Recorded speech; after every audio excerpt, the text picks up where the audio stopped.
국민적 공분을 사고 있는 사건, 이 경주 스쿨존 교통사고 사건에 대해서 한번 얘기를 해보려고 합니다.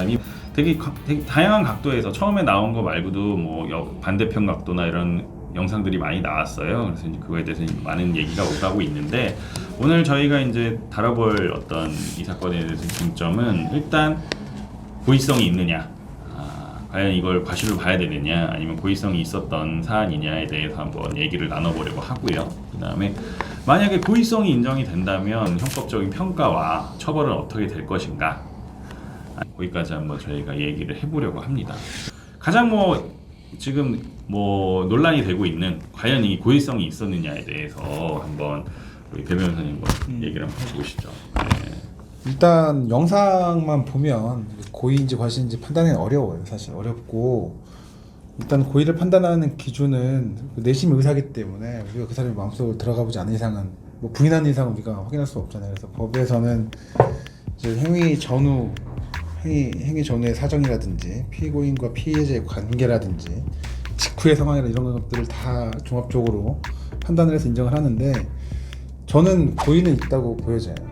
이 차의 그 진행 방향을 봤을 때 운전 미숙으로 인한 사고라기보다는 어떤 고의성, 다분히 상해를 가한다거나 아니면 최소한의 다치게 할 의사와 인식이 있었다고 보여지기 때문에 고의는 있다라고 보여져요. 다쳐도 상관없다. 네.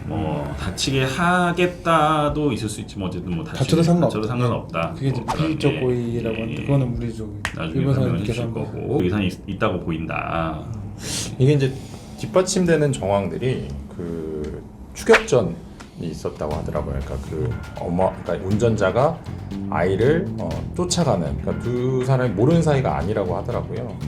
그리고 사실은 영상을 잘 보면 이 코너를 이렇게 틀면서 아이가 자전거를 구르는 게 자세하게 나오는데, 내가 이 차를 피해서 도망가야겠다라는 어떤 모습으로 보여요.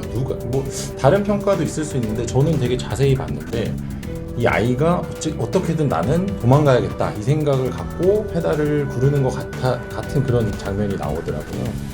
그래서 어쨌든 추격전이 있었고 아는 사람이고 그 전에 또 아이끼리 어떤 다툼이 있었다면서요. 그리고 가장 중요한 거는 이제 사고 이후의 정황도 너무 이게 과실 행위라고 보기에는 좀 어렵다고 사고 이후에 생각합니다. 어떤 보통 이제 자동차 사고가 나면 나와서 이제 피해자가 어떻게 됐는지 이렇게 확인을 해야 되는데, 그리고 피해자가 괜찮냐 아니면 죄송하다 이런 모습을 보여야 되는데, 가해자가 오히려 피해자에게 사과를 하는 것보다는 피해자가 인사를 하고 육성이 들리지는 않는데 죄송하다 이렇게 하는 것 같아 보여요. 근데 과실이라면 피해자가 그렇게 하더라도 괜찮냐 이렇게 해야 되는데, 약간 오히려 나무라거나 피해자에게 어떤 미안함을 보이거나 내 잘못이라는 이런 거를 이렇게 어필하는 모습이 저는 보이지 않아서, 이거는 좀 과실범이라고 보기는 좀 어렵지 않을까 싶습니다. 그게 어린애들, 청소년들도 이제 교통사고 사건에서 보면 애들은 일단 뭔가 이제 걸어가다가 차에 이렇게 백미러 같은 거 치이거나 살짝 부딪히거나 했을 때 사과부터 해요. 자기가 잘못한 줄. 많이 죄송합니다 일단 먼저 그렇게 하는 경우가 되게 많더라고요.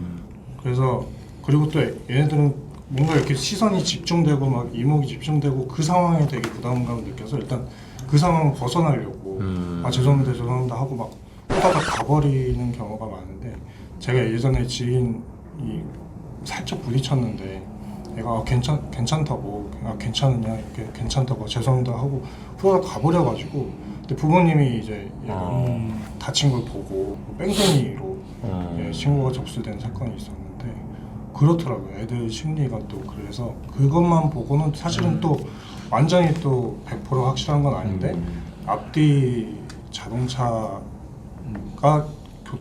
자전거를 이제 치는 장면이나 친 후의 장면이나 이런 걸 보면 일단 미처 발견 못하고 쳐버렸네 이런 상황은 아닌 거는 맞는 것 같아요. 그렇죠. 그 화면을 보면 이렇게 우회전을 하면서 이게 뭔가 이 자전거를 놓쳐서 그렇게 쳤다고 생각할 수도 있는데, 그냥 추상적으로 생각하는데 영상을 잘 보면 거의 이렇게 코너링을 평행하게 이렇게 하더라고요. 그러니까 그러니까 옆에 있는 걸 당연히 알고 있었어요. 이분은 알고 있었고 이렇게 평행하게 가다가 여기서 그럼 보통 이렇게 평행하게 가는 게 맞겠죠. 근데 이렇게 꺾는단 말이죠. 이렇게 오다가 이렇게 딱 꺾어서 이 후미를 쳤다는 거. 그리고 치고 나서도 어느 정도 갔죠. 가속이 원래 여기서 엑셀을 밟았다는 거예요. 그러니까 못 멈췄지. 보통은 약간 부딪히면 바로 이렇게 밟죠. 예, 밟는데 제동이 늦었다는 거는 아무래도 엑셀레이터를 먼저 밟지 않았나, 가속 페달을 먼저 밟지 않았나 싶고, 그렇다면은 이건 아무래도 과실로 보기는 어렵지 않나.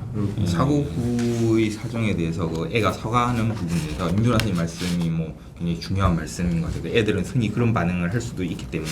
근데 그 이유를 한 번 더 나가면 애는 분명히 자기가 그런 반응을 할 수가 있는데 이 운전자가 그렇죠. 추격을 해오다가 부딪혔다면 자기가 이걸 다쳐도 좋다는 생각이 없었다면 깜짝 놀라야 된다는 거죠. 나는 그냥 얘 쫓아갈 생각이었는데 사고까지 나버렸네. 이를 어떻게 하면서 심장이 쿵쾅쿵쾅 뛰면서 내리자마자 애를 감싸 안아야지 정상적인 것 같아요. 근데 그걸 안 했다는 것은 아직까지도 분노한 흥분한 그런 상태가 아니었을까 그런 생각이 들어요. 제가 얘기해주고 그럼 만약에 이 고의로 인정된다고 할 때 또 이거에 대해서 살인미수 아니냐 뭐 이런 얘기까지 나오고 있어요.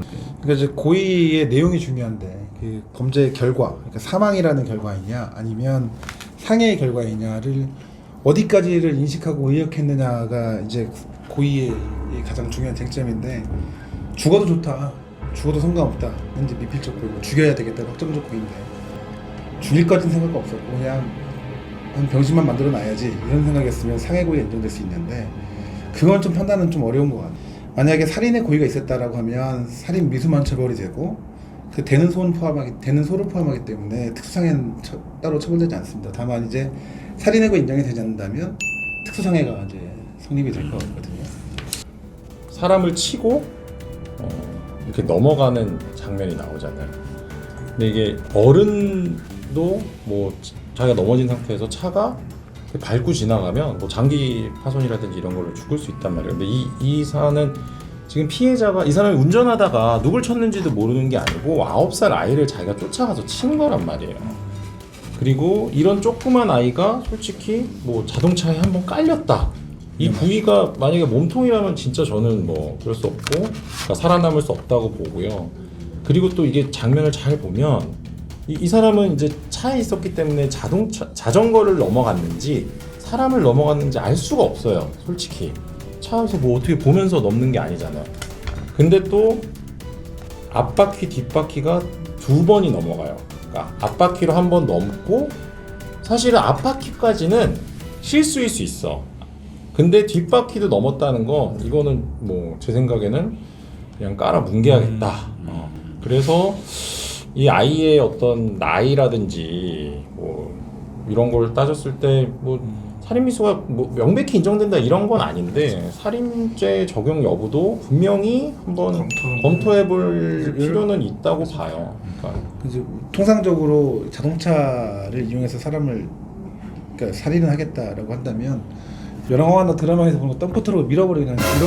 경면을 갖다 그냥 쓸어버리지 툭 쳐서 죽이지는 않거든요. 그러니까 그 살인의 확정적 고의는 없었던 거 확정적 고의는 없었던 것 같고 이제 미필적 고의 여부가 문제되는데 진 변호사님 말씀처럼 충분히 미필적 고의는 인정될 수 있는 사안으로 보여지기도 하고.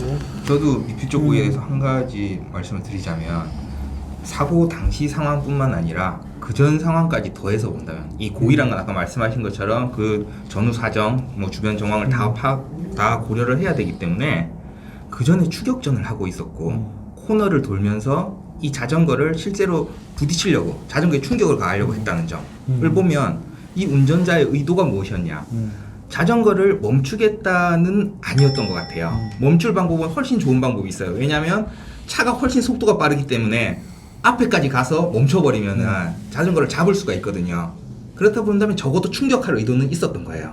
예, 이걸 충격을 하겠다. 그래서 이 아이를 다치게 할지 혹은 죽어도 어쩔 수 없었을지 저는 그 사이에 애매한 상황이 아닌가. 그 사이 어딘가에 의도가 있는 것 같아요. 이 아이랑 운전한 아줌마가 아는 사이잖아요. 그럼 다치게 할 생각이면 사실 그러니까 다치게 할 생각이다. 그럼 어쨌든 때린다라고 생각을 했을 때 얼마든지 그냥 붙잡거나 그냥 쫓아가서 세워가지고 아니면 다음 기회라도 다치게 할 수는 충분히 있거든요. 근데 차로 얘를 쫓아가서 차로 쳐야겠다. 이거는 사실 모르는 사람 여기서 못 치면 얘를 못 잡는다 이게 아니니까 또 그렇게 볼 수도 있을 것 같아요. 그 당시에는 뭐 우발적인 감정이어도 그 당시에는 얘가 죽어도 상관없다. 얘를 진짜 죽여야겠구나. 없애야겠구나. 이런 생각을 했을 수도 있을 것 같아요. SUV거든요, 차가. 그 각도는 사실 가까운 부분은 차에서 이제 밀착된 부분은 잘 안 보여요. 근데 이게 뭐가 깔렸는지도 사실 모르는데 얘가 이제 오른쪽으로 쳤을 때 막 몇 미터 저 멀리 운전석에 저 보일 정도로 좀 멀리까지 날아간 것도 아니고 얘가 넘어졌는데 어디에 있는지도 모르는데 두 번이나 이렇게 주저없이 그냥 역과를 하는 거는 그 순간에는 그런 생각을 했을 수도 있겠다라는 추측은 할 수 있는데 저희가 뭐 그렇게 추측하는 거랑 수사기관이 이제 입증을 하는 거랑은 또 다른 거니까 너무 좀 무리한 수사가 되긴 하겠죠. 살인 미수 쪽으로 초점을 맞추면. 그래서 아마 거의 뭐 살인미수 인정 여부도 뭐 논란이 될 수는 있지만 뭐 현실적으로 보면 아마 특수상해 쪽으로 기소가 되지 않을까 싶고요. 특수상해죄는 1년 이상 10년 이하 징역, 벌금형이 없죠. 그리고는 근데 이제 과실이라고 인정이 될 경우에는 그 이제 소위 말하는 저기 특가법 5조의 13인가요? 민식이법이 적용되는 사안일 건데 이 경우에 법정형이 어떻게 되죠? 1년 이상 15년 이하의 벌금형이 500에서 3,000. 선택형으로 벌금형이 있기 때문에 이 피고인 측은 아마 이제 과실이었다. 그래서 이제 민식이법 적용 대상이다. 업무상 과실로 인해서 어쨌든 교통사고를 낸 것이므로 민식이법 적용 대상이라는 걸 주장을 할 것 같고요. 예.